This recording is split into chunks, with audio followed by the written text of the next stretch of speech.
When building your emergency pantry, it's easy to focus on basics, right? Like rice and beans and canned goods. But there's actually quite a few things that are often overlooked that may or may not apply to you that you may be forgetting for your emergency pantry. Hello, everybody, and welcome to SuttonsDaze. If you're new here, my name is Lisa, and we are all about pantry preparedness because it's the best insurance that money can buy. So today we're going to discuss some of the items that you may want to give some thought to putting up in your pantry. Number one is salt. Even if you're on a salt-restricted diet, a little bit of salt, okay, will do you wonders. And why is it important? It's important because preservation, it's been used for ever in some forms of preservation. Nutritional needs, we legitimately, our bodies need salt, not copious amounts of it, and it's in way too much stuff, but we still do need salt to efficiently run this machine, right?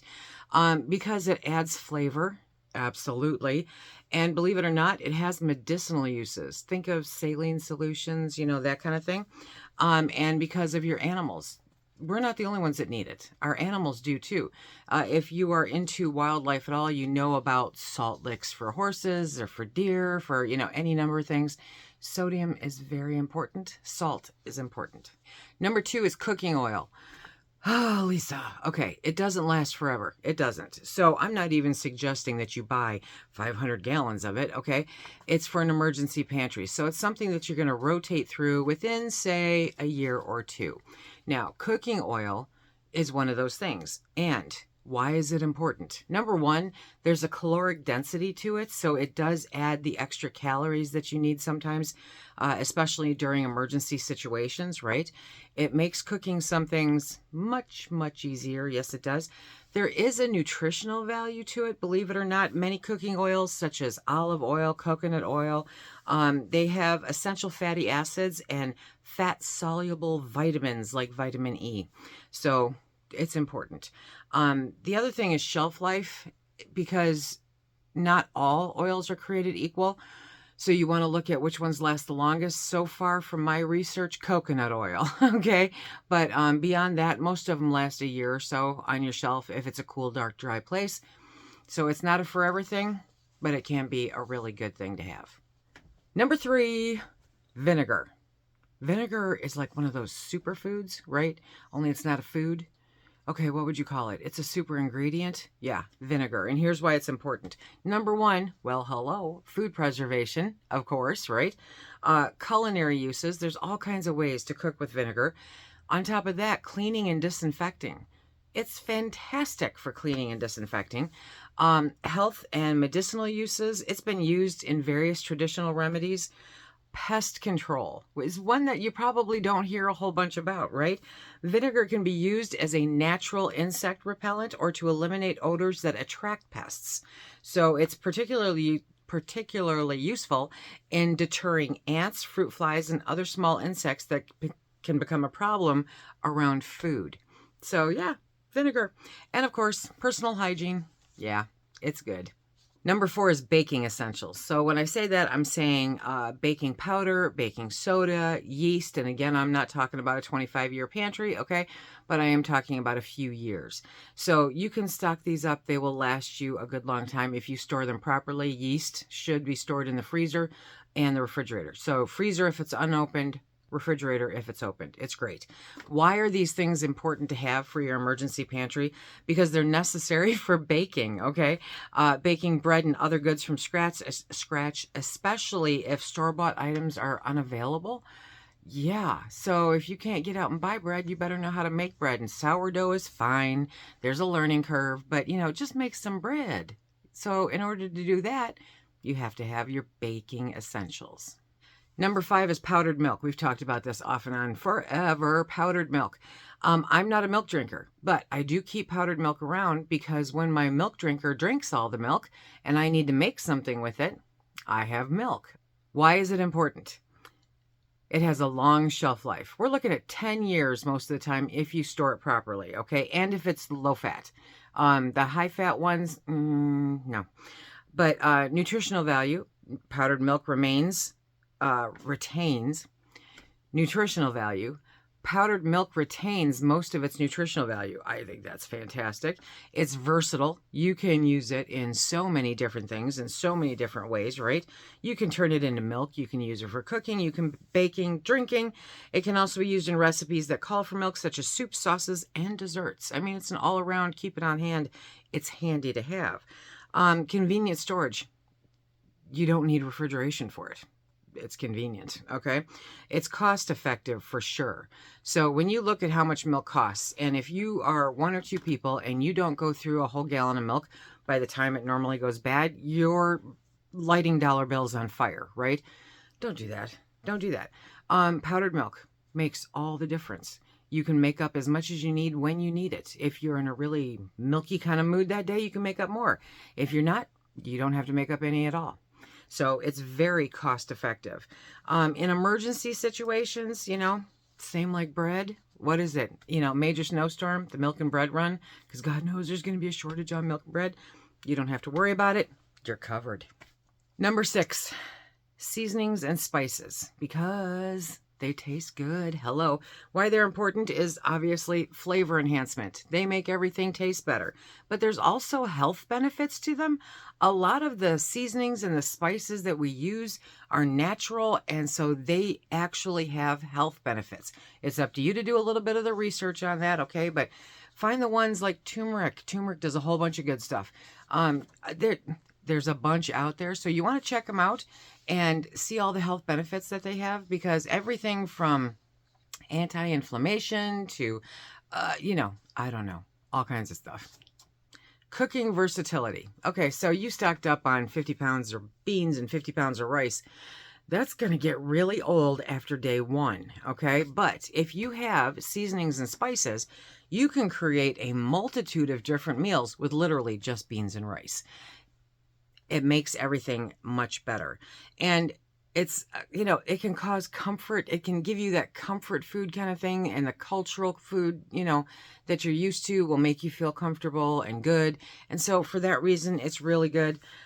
It takes up no storage space. Well, how long do they last? Okay, that's going to depend on a couple of things. But number 1, if you're going to buy in bulk, you want to put it in Mylar and you want to vacuum seal it, okay? Quality is always best. Whole is better than ground. You know, take it from there. But yes, it can last a good long time if you vacuum seal it in Mylar and put it up. And it takes up no space. Like I mentioned, it boosts nutrition, and it has a remarkably long shelf life. Number 7, honey. Honey, honey. No, that's not the song. Anyway, honey. Yes, honey, I'm talking to you, okay? Real, honest to goodness honey is so good for you. It is literally a forever food. It will last forever. So if you don't use a lot, don't worry. It's not going to go bad, okay? But honey, I always make sure I've got quite a few quarts on my shelves for just in case, because it can be used for so many things. Why is it good to have? Let me tell you. So number 1 is the long shelf life, okay? Number 2 is the nutritional value. And this is something a lot of people don't think about. It's rich in natural sugars, so it's still sugars. It's still going to raise your glycemic index, okay? But it's primarily fructose and glucose, which provide a quick source of energy. So you need a little boost, put a little honey in that tea, okay? It also contains trace amounts of vitamins, minerals, antioxidants, and enzymes that contribute to overall health. Honey is just completely good for you, okay? It's a natural preservative. Yeah, check it out. The other one is medicinal uses. I am big onto the medicinal uses of honey because I know that that works miracles on wound care. But if you're using it on the right wounds, know what you're doing before you go getting all slathery with your honey, okay? The other one is it makes your cooking versatile. It really does. You can add all kinds of new flavors and combinations to your food by using honey. Like I said, it's a natural energy source. It will give you that carbohydrate boost, you know, so it'll make things go a little faster. It really does support your immune system. And just overall, it makes you feel better. Number 8 is peanut butter and or other nut butters, okay? They don't have an exceptionally long shelf life. I mean, they're good for a year or 2, okay? They may separate if they're natural. It just means you have to stir it up. The more natural, obviously, the better. Okay, great. Why is it important? High nutritional value. Yes, even with Jif, okay? Peanut butter and other nut butters are rich sources of protein, healthy fats, and essential vitamins and minerals.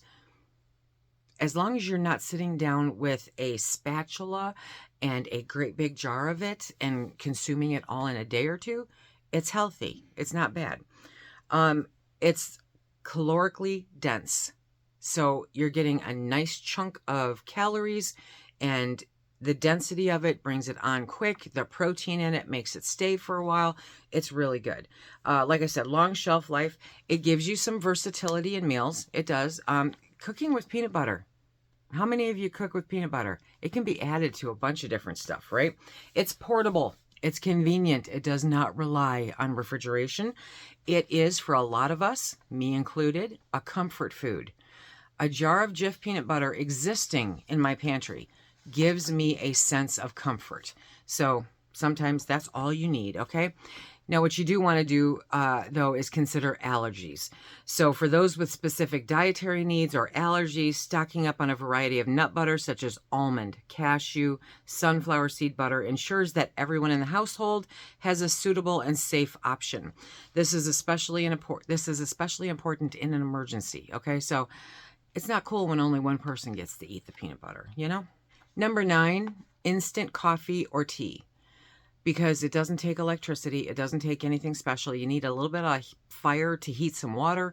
You need the water, and then you make some instant coffee or tea. Why? Because for many people, myself included, a hot cup of coffee or tea is basically a daily necessity, and I laugh at the cup portion, but these offer a sense of comfort and a sense of normalcy. So even if the world is going to hell in a handbasket, that cup of coffee in the morning will make you a little calmer when you're dealing with it. Number 10 is shelf-stable dairy alternatives. Not just milk, okay? But if you're looking at milk, so your soy milk, whatever, they've got shelf-stable liquid milk. They also have like Velveeta, and that's normally good on your shelf for about a year. That's cheese. That will make somebody very happy in an SHTF situation, okay? So look at the different non-dairy or dairy milk alternatives, dairy alternatives that are shelf-stable, because those can make a big difference in what you do. Number 11 is crackers or hardtack. Now, I'm not a hardtack person. I figure if it gets that bad, I'm probably not going to be around anyway, okay? But we always have some form of crackers on the shelf.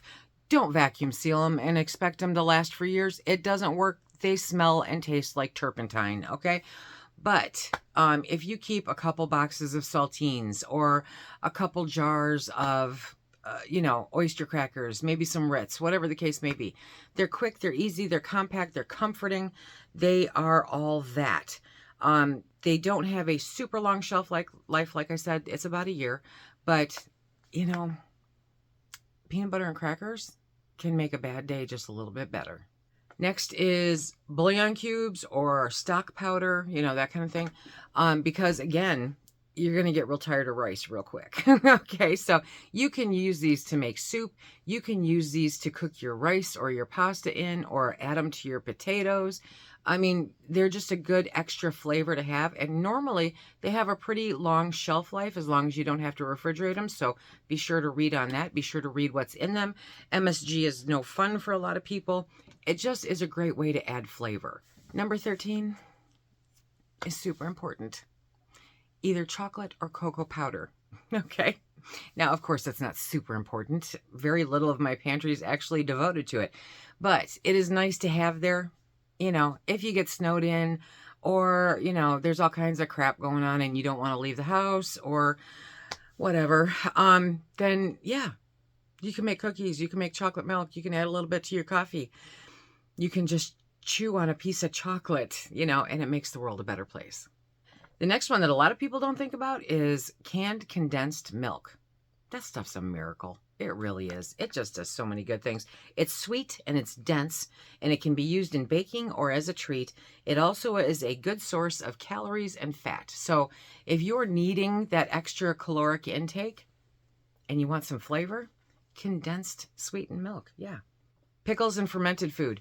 Whew, anybody ever have Charlie horses, you know, or that kind of thing? I'm telling you, there's nothing better than pickles in the refrigerator when that goes down. So pickles and fermented foods are very, very good for you. Number one, there's the sodium, the magnesium, the zinc.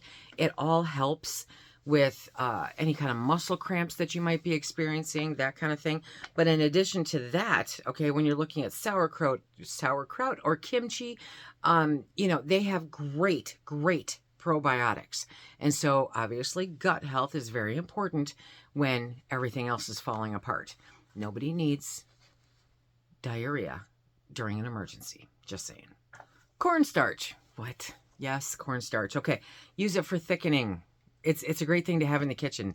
You get some of that chicken stock, you know, that powder, and you put that with some water, and you add a little bit of cornstarch, and you've got gravy. Hello, it's a simple gravy, right? Soups, sauces, gravies. It can also be used for baking. It can be used for first aid. Yeah, it can. Cornstarch. Now, this may seem silly, and you don't want it just for a hat, okay? But foil or parchment paper or plastic wrap. I'm not a big plastic wrap person, but aluminum foil and parchment paper are very handy to have. Number one, they're indispensable for food storage, okay? Cooking and preserving leftovers. So, and you know, you don't have Tupperware or you're not cooking in the oven, you have a grill. It's a really good thing to have some of that tin foil around, right? Parchment paper makes it much easier to bake. The cleanup is much less. So I highly recommend both. I'm going to be a little controversial here just for a hot second. So, jerky or dried meats. Now, I'm going to say freeze-dried meats, okay? So, whether you purchase them by delegating it to Thrive or whether you freeze-dry them yourself, freeze-dried meats, super important. Jerky is not a shelf-stable meat. It's just not. It cannot consistently be so. And so the best way to do it is to create jerky and put it in the freezer. And then when you pull it out, you let it defrost a little bit and you've got a jerky sickle. Canned or powdered gravy. So say you're not really all that into bouillon powder and cornstarch, but you just want some gravy to go on whatever, okay? The canned and powdered gravy makes life that much easier. It really does. You don't have to reinvent the wheel. The prices have gone up on it quite a bit, but you can still find it. You can still get it.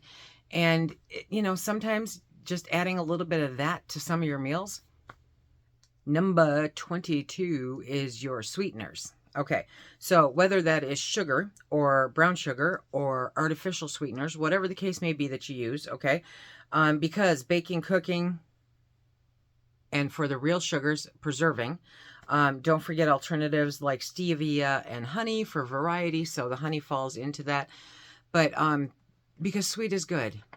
Shelf-stable juice. It's always good to have some kind of shelf-stable juice, especially if there are children in the house. Because if you have had it up to here with water, okay, juice hydrates also. Something that you may not think about for your pantry, but honestly deserves a little consideration for space is multivitamins. If you stock up on 6 months worth of multivitamins and then just rotate them out and replace them on the back end, okay, then you've always got multivitamins. One simple multivitamin a day, whether it's for men, whether it's for women, whether it's Flintstones, whatever, as long as you're taking them, okay? And just rotate through them, because in a real emergency where you're really locked down, where you can't get out, whether it's a snowstorm or civil unrest or whatever, okay, having that multivitamin will ensure that you get what your body needs to keep going. Number 25 is going to be the weirdest one of all. It really is. The canned or boxed pudding, or the boxes of JellO. Yes, I can tell you that JellO is one of my all-time favorite things. And so I always have multiple boxes of various flavors of instant sugar-free JellO in my pantry. I also have boxes of the sugar-free pudding mixes. And back in the day, I can remember picking up cans of pudding, you know, in the tin can, kind of like soup. That stuff was good. So that's just an instant mood enhancer, okay? Takes care of that sweet tooth issue that you may or might not have. JellO is actually very healthy. I mean, it's JellO. It's good for your hair and your nails and your skin, okay? And poof, there's flavor to it. So it really is a comforting and wonderful thing. Has anybody ever here made real pudding, not the instant kind? And so have you ever made it and drank hot pudding? Hot chocolate pudding is so good. It beats hot chocolate, hands down, any day of the week. There is a reason why I was as big as I was, okay? But having boxes or cans of pudding mix or boxes of JellO in your pantry, just in case of an emergency, keeps you from having to go to the store, takes care of the sweet tooth, adds a little something something to your preps, just makes it a nicer world to be in. So I thought I'd share some emergency pantry items that everyone seems to forget about. Did any of these resonate with you? Let me know in the comments section down below. If you want to see more about stocking your pantry, check out this video right here. Until next time, everybody, be safe. Stack it to the rafters.